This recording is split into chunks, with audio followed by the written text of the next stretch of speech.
warahmatullahi wabarakatuh. Selamat pagi pemirsa RCTV.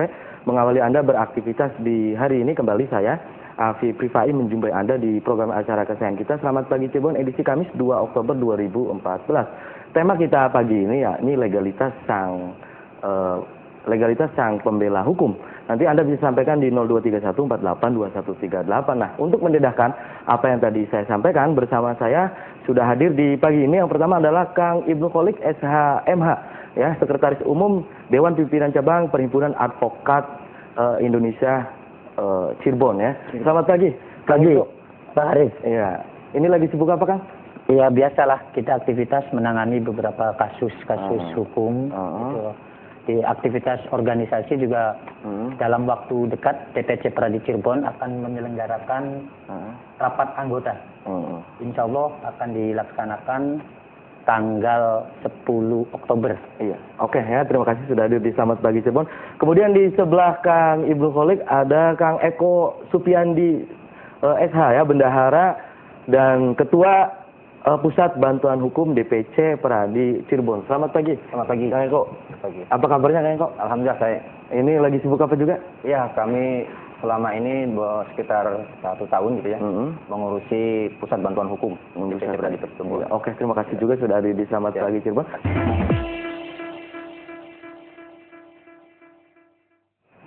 Terima kasih Anda masih di Selamat Pagi Cirebon. Di sepanjang acara ini, kami juga undang Anda untuk berinteraktif di 0231482138. Ihwal tema kita pagi ini yakni legalitas sang pembela hukum.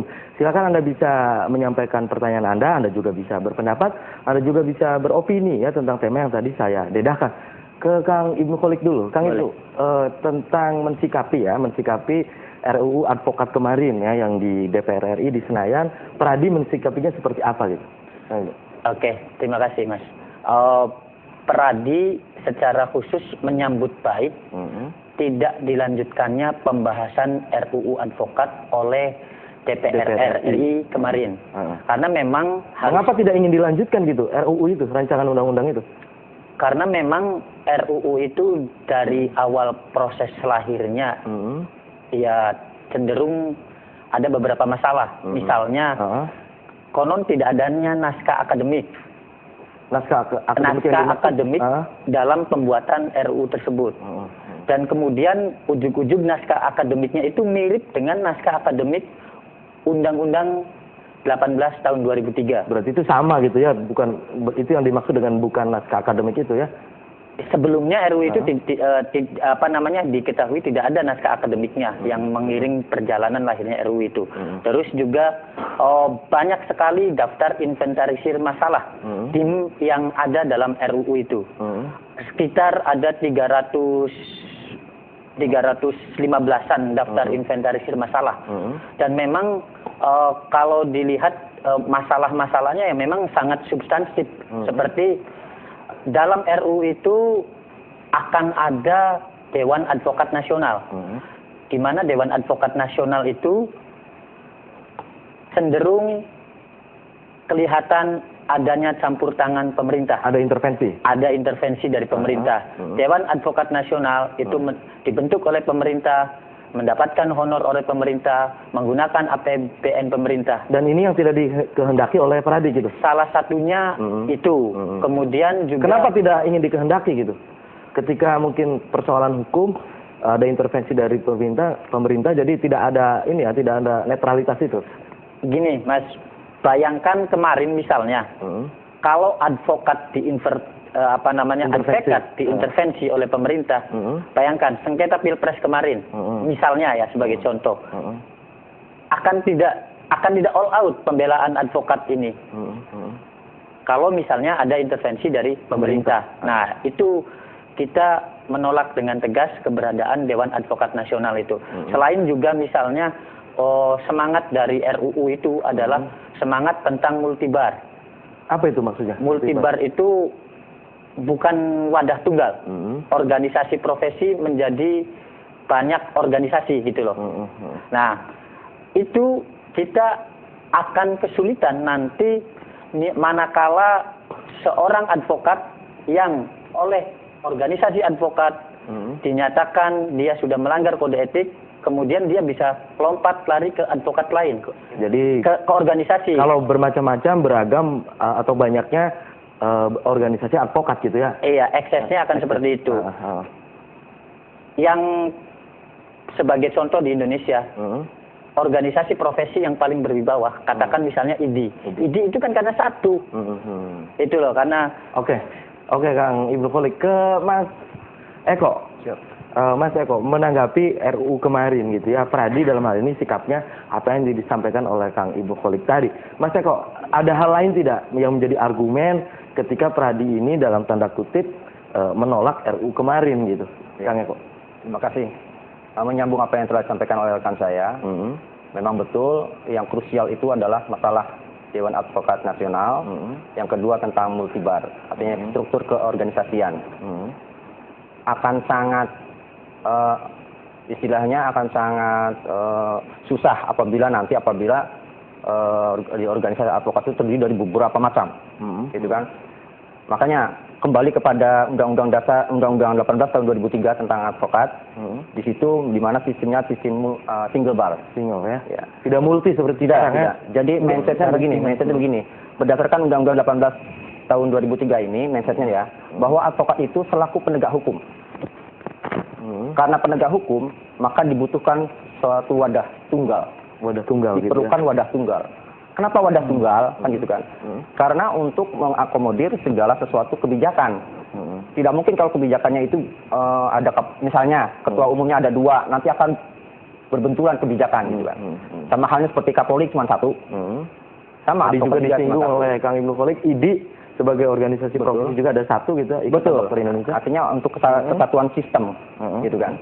Kemudian dari selanjutnya itu mereka dari RUU advokat itu berkehendak bahwa advokat itu tidak disumpah oleh pengadilan tinggi.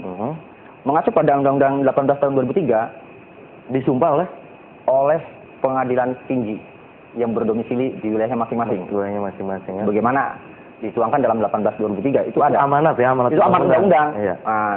Pada intinya mereka tidak menyukai akan pasal itu, sehingga mereka berencana mengganti undang-undang ini dengan RUU advokat yang baru. Iya. Oke, tahan dulu Kang Eko dan Kang Ibnu Kholik, dan silakan bagi Anda pemirsa RCTV di rumah yang ingin memberikan interaktif, bisa Anda sampaikan di 0231482138 tentang tema kita pagi ini, yakni legalitas sang pembela hukum.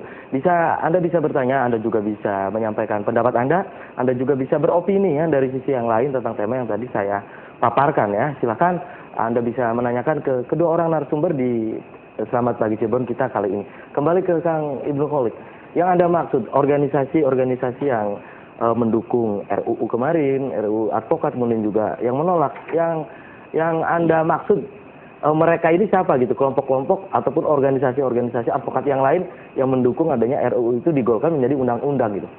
Iya, kalau dari lihat pengusulnya, RUU ini merupakan inisiasi dari legislatif.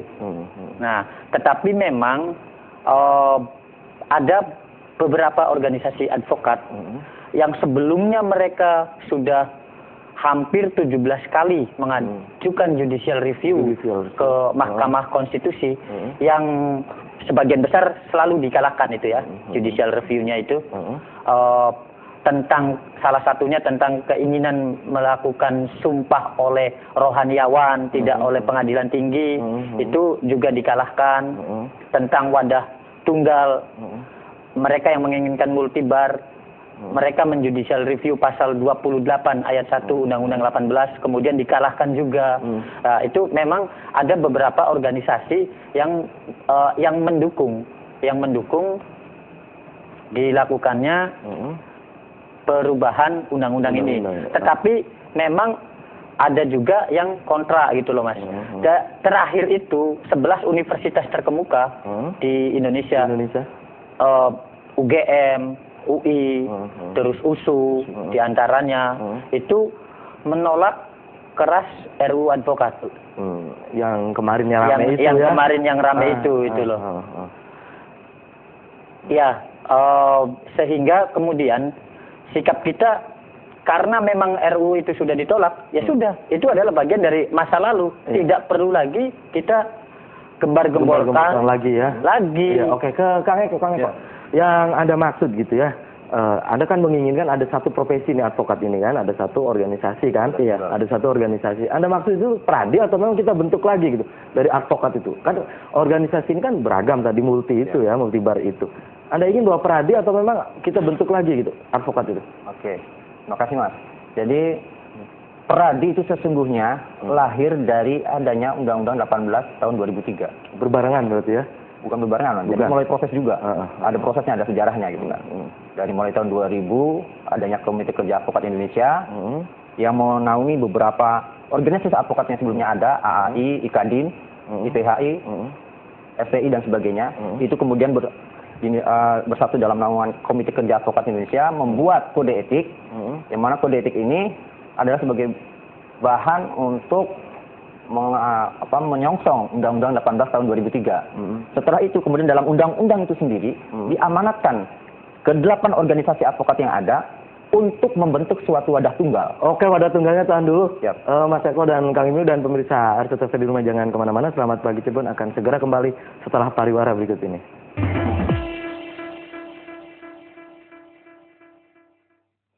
Anda masih di Selamat Pagi Cirebon. Sebelum saya lanjutkan, saya bacakan dulu headline dari Koran Radar Cirebon hari ini, pemirsa, Kamis 2 Oktober 2014. Hari ini yang diturunkan oleh Radar Cirebon seputar kemarin ya, pelantikan anggota DPR RI, kemudian dilanjutkan dengan penentuan pimpinan DPR RI, maaf ya pemirsa. Katanya penentuan pimpinan DPR alot. Kemudian juga pemirsa di headline-nya bisa juga melihat siapa saja dari kalangan selebritis yang masuk ke DPR RI untuk 5 tahun ke depan ya. Kemudian juga ada berita yang diturunkan di hari ini, katanya hari ini 4 juta jamaah berangkat ke Arafah. Gitu ya, macet parah katanya ya, jarak 25 km bisa ditempuh sampai 4 jam nih pemirsa. Ya, itu berita dari pemberangkatan ataupun dari tanah suci ya, ibadah haji. Kemudian juga Hakim MK harus lihat pesan moral dari Undang-Undang Pilkada katanya ya. Kemudian juga kemarin ya, ini menyambung dari berita kemarin, kampus IAIN Syekh Nurjati Cirebon pilih penyelesaian internal gitu ya. Itu headline dari Koran Radar Cirebon hari ini. Kemudian dari halaman Cirebon Metropolis pemirsa, ini dari kota Cirebon. Katanya kontraktor lain mulai garap sisa yang 4 meter. Ini tentang betonisasi di Jalan Cipto pemirsa. Kemudian juga masih soal mobil dinas di Pemkot Cirebon. Kejati Jawa Barat mesti turun tangan katanya ya. Wakil wali kota tak sabar gunakan CRV nih. Mengapa nih tak sabar nih pemirsa ya? Silakan Anda baca selengkapnya di Koran Radar Cirebon hari ini. Kemudian dari halaman Kabupaten Cirebon. Katanya mantan ketua SPI tidak konsisten. Mengapa tidak konsisten? Silakan Anda baca selengkapnya di Koran Radar Cirebon hari ini ya. Kemudian dari headline dari Koran Rakyat Cirebon ya, koran politik terbesar di wilayah Ciayu Majakuning pemirsa. Masih soal konstelasi politik di kota Cirebon. Katanya bila bertahan, Ajis ganggu regenerasi. Apa betul ya? Silakan Anda baca selengkapnya di Koran Rakyat Cirebon hari ini. Kemudian soal rencana majunya Pak Ano Sutrisno dalam bursa Ketua DPD Golkar Kota Cirebon nih katanya. Loyalis tak satu suara. Ada yang sarankan Ano tak jadi Ketua Golkar katanya ya, karena bisa ganggu konsentrasi kinerja. Itu headline dari Koran Rakyat Cirebon hari ini. Kemudian dari halaman Pro Cirebonnya ya, masih menyambung berita kemarin soal asuransi untuk DPRD Kota Cirebon nih pemirsa. Katanya perusahaan asuransi diduga main curang. Ya, apa betul pemirsa? Silakan Anda baca selengkapnya di Koran Rakyat Cirebon hari ini. Itu headline dari Koran Radar Cirebon dan Rakyat Cirebon hari ini. Di season ini kami juga masih membuka Anda untuk berinteraktif di 0231 482138 tentang tema kita pagi ini, yakni legalitas sang pembela hukum. Silakan Anda bisa menanyakan ke kedua orang narasumber, Anda juga bisa berpendapat, Anda juga bisa menanyakan ya tentang tema yang tadi saya sampaikan ke Mas Eko. Tadi kita terputus oleh jeda iklan tentang 8 organisasi advokat. Menurut Anda tadi nyambung tadi? Nyambung yang tadi. Kemudian diamankan oleh Undang-Undang 18 tahun 2003, itu diamankan selama 2 tahun harus terbentuk organisasi advokat. Yang dimaksud organisasi advokat itu adalah organisasi yang tunggal, yang satu. Gitu ya. Yang satu tidak multi itu tidak ya? multi itu. Tidak multi karena dinyatakan di situ harus tunggal. Oke, tahan dulu ya. Siap, Mas Eko, nampaknya sudah ada pemirsa coba interaktif. Halo. Halo, selamat pagi. Halo, selamat pagi. Halo. Halo. Ya, selamat pagi Cirebon. Halo. Halo, selamat pagi Cirebon. Iya, dengan siapa di mana, Bu? Dengan Ibu Yanti Ibu Yanti di mana, Ibu Yanti?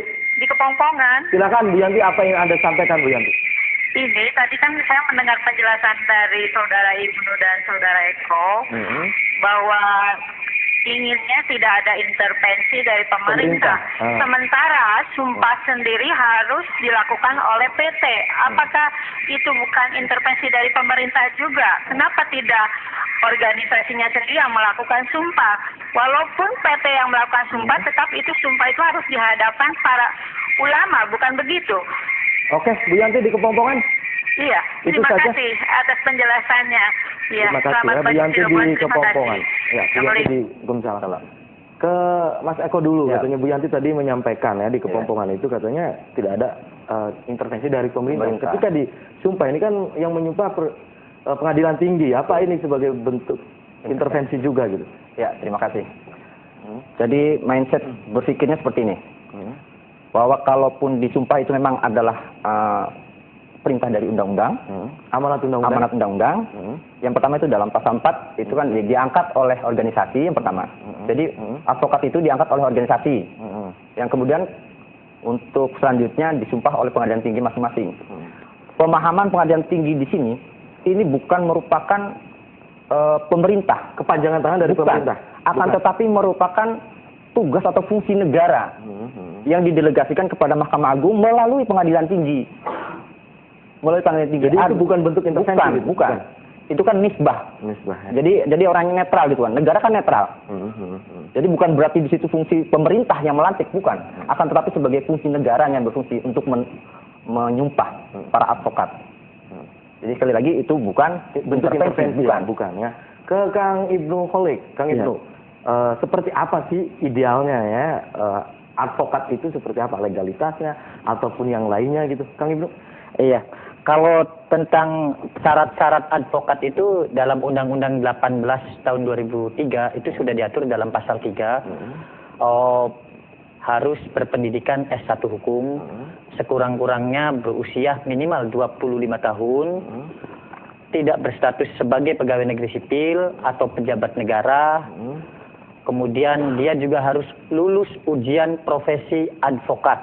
Ada ujiannya juga gitu ya? Ada ujiannya juga. Nah, setelah lulus ujian profesi advokat ini, advokat yang bersangkutan sesuai amanat undang-undang juga diharuskan, diwajibkan untuk magang pada kantor advokat selama 2 tahun terus-menerus. Sebelum dia jadi profesi jadi advokat ada magang dulu gitu ya? Ada magang dulu. Kalau bentuk organisasi itu pengaruh tidak?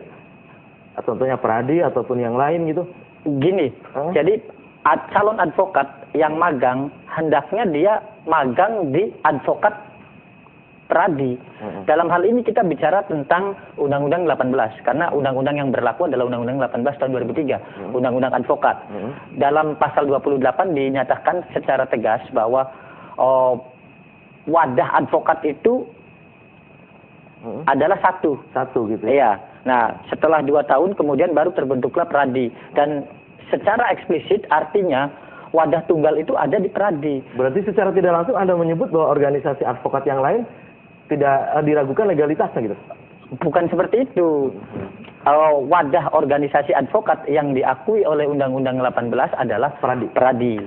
Itu seperti itu. Jadi advokat yang magang itu hendaknya juga harus magang di advokat Pradi. Tentunya sesuai dengan peraturan Pradi nomor 1 tahun 2006 itu dia si calon advokat magang ini harus magang di kantor advokat yang sudah minimal 7 tahun berpraktek sebagai advokat. Iya. Itu. Oke, tahan dulu Kang Ibnu dan Mas Eko, dan silakan bagi Anda pemirsa RCTV yang ingin memberikan interaktif, kami undang Anda untuk di 023148482138. Silakan Anda bisa menanyakan tentang tema kita pagi ini, yakni legalitas sang pembela hukum. Anda bisa berpendapat, Anda juga bisa menanyakan, Anda juga bisa beropini atau memotret pertanyaan Anda dari sisi yang lain tentang tema yang tadi saya dedahkan ya. Silakan, kami masih menunggu Anda ya. Ke Mas Eko Pradi dalam hal ini, di samping tadi tugasnya itu kan profesi sebagai advokat, ada tidak advokasi sosial, pendampingan masyarakat? Kang Eko. Ya, terima kasih. Jadi Pradi sebagai wadah profesi, tentunya juga bagaimana aplikasinya kepada masyarakat, kan? Di Pradi sendiri artinya DPC, khususnya kami DPC Pradi Cirebon, itu terdapat lembaga, lembaga yang mana bisa membantu para masyarakat khususnya warga miskin, gitu kan? Yaitu lembaga Pusat Bantuan Hukum DPC Pradi Cirebon, yang insya Allah gitu kan akan bisa membantu para warga masyarakat yang miskin ya, kan? Untuk dibantu. Masyarakat tahunya ketika punya masalah ini ada pengacara yang mendampingi, advokat yang mendampingi, kan ini semua kan serba uang gitu. Berarti kan ini tadi ada hal lain ya, kerja-kerja sosial itu mungkin. Iya. Oke, jadi PBH ini juga memfollow up adanya Undang-Undang Bantuan Hukum nomor 16 tahun 2011. Jadi kami juga ada, wadahnya itu ada. Yang mana PBH telah mendapatkan akreditasi dari pemerintah. Kami memperoleh akreditasi B, artinya B itu dengan ketentuan kuota. Pada saat ada kuota, kita diberikan kuota oleh pemerintah untuk melaksanakan aktivitas bantuan hukum kepada warga miskin, baik litigasi maupun non litigasi. Ya, sebanyak 40 untuk litigasi dan non litigasi, bagaimana MOU yang telah ditandatangani oleh kami dengan pemerintah. Berarti tetap ada kerja-kerja sosial itu ya. Nah, kan tahunya bahwa image di masyarakat bahwa ketika di pengadilan dan yang lain ini kan butuh finansial yang banyak, butuh ini ya, butuh kerja energi kita juga terkuras di situ gitu ya. Nah, ini Pradi ada hal lain tidak ketika misal ada mediasi dan yang lain? Namun tahan dulu, Kang Minu dan Mas Eko dan pemirsa RCTV di rumah, jangan kemana-mana. Selamat pagi Cirebon akan segera kembali setelah komersial break berikut ini.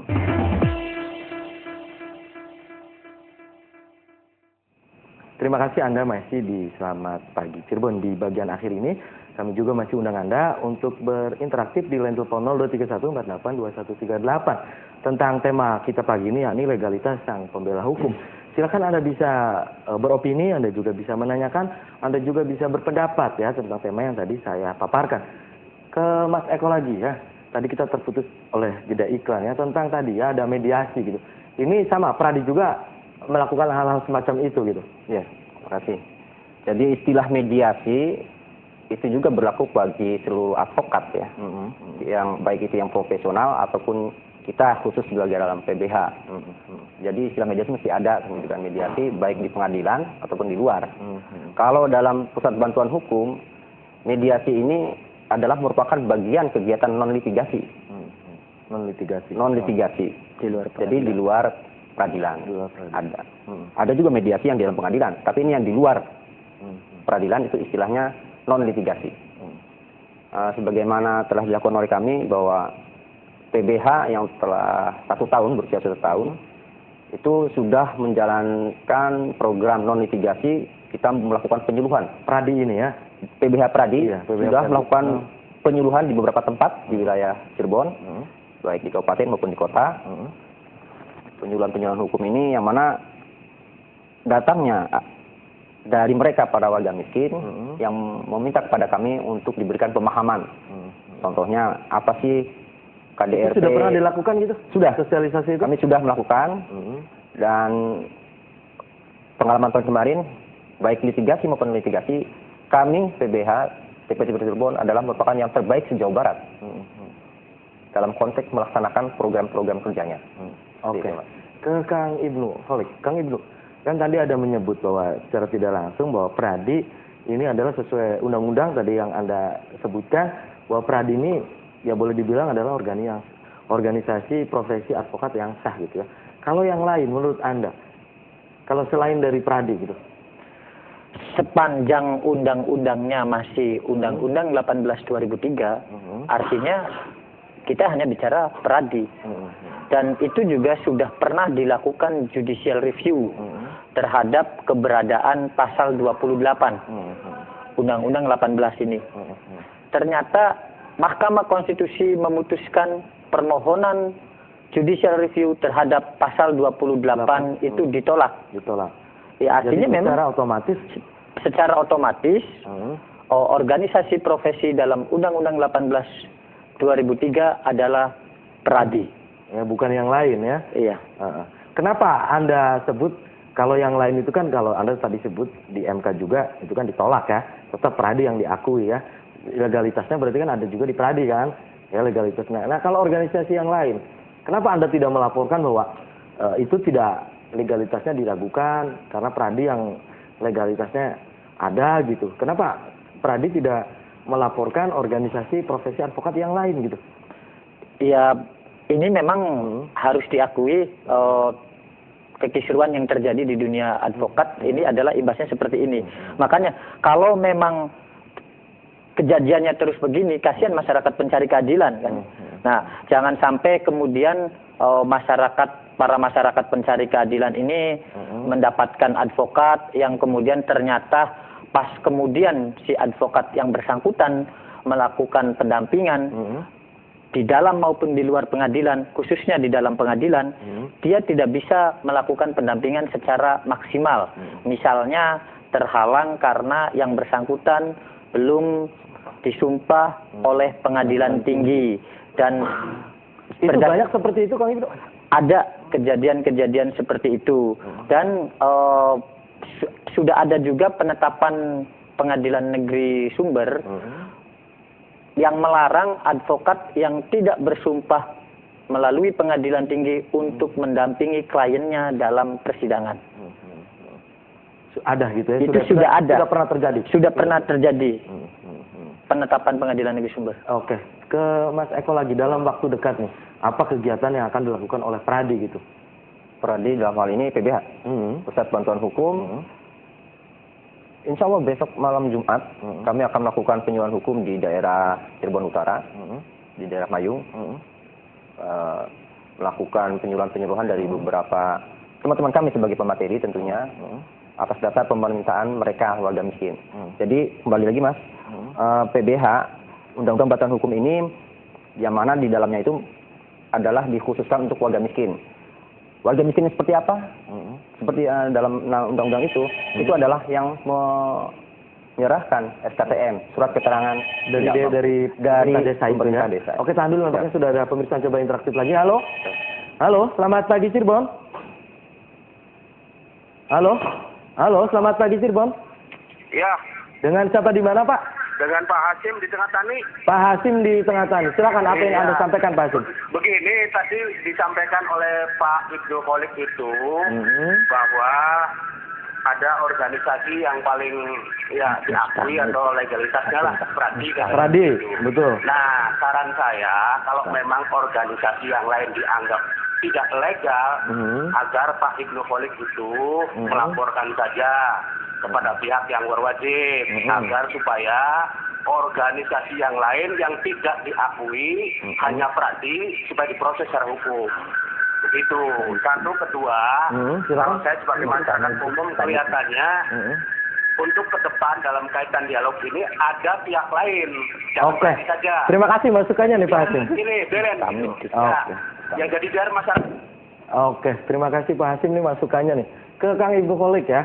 Mas Eko katanya kalau mengklaim bahwa Pradi ini adalah yang paling sah, kenapa organisasi profesi advokat yang lain sudah dilaporkan saja ke polisi gitu?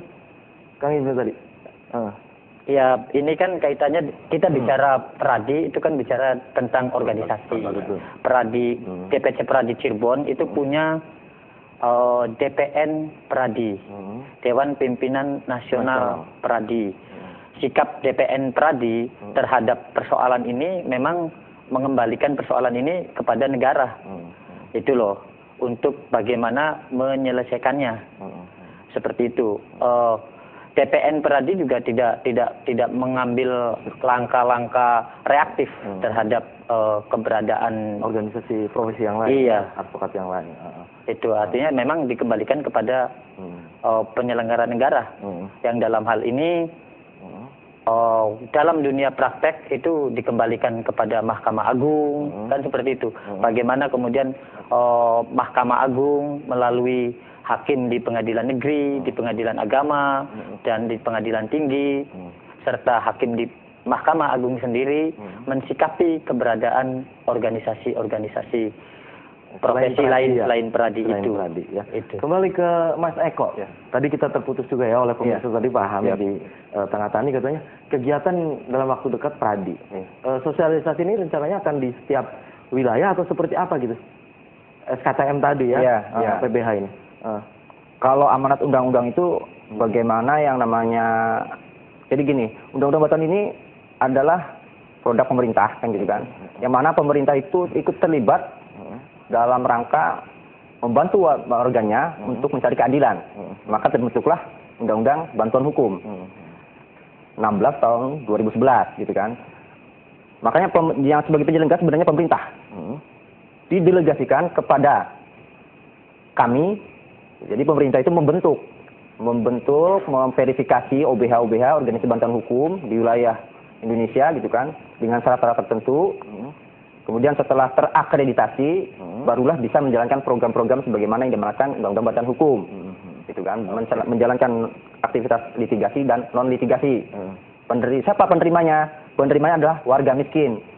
Apa syaratnya? Intinya adalah tadi SKTM. Itu ya. Oke, sayang sekali nih.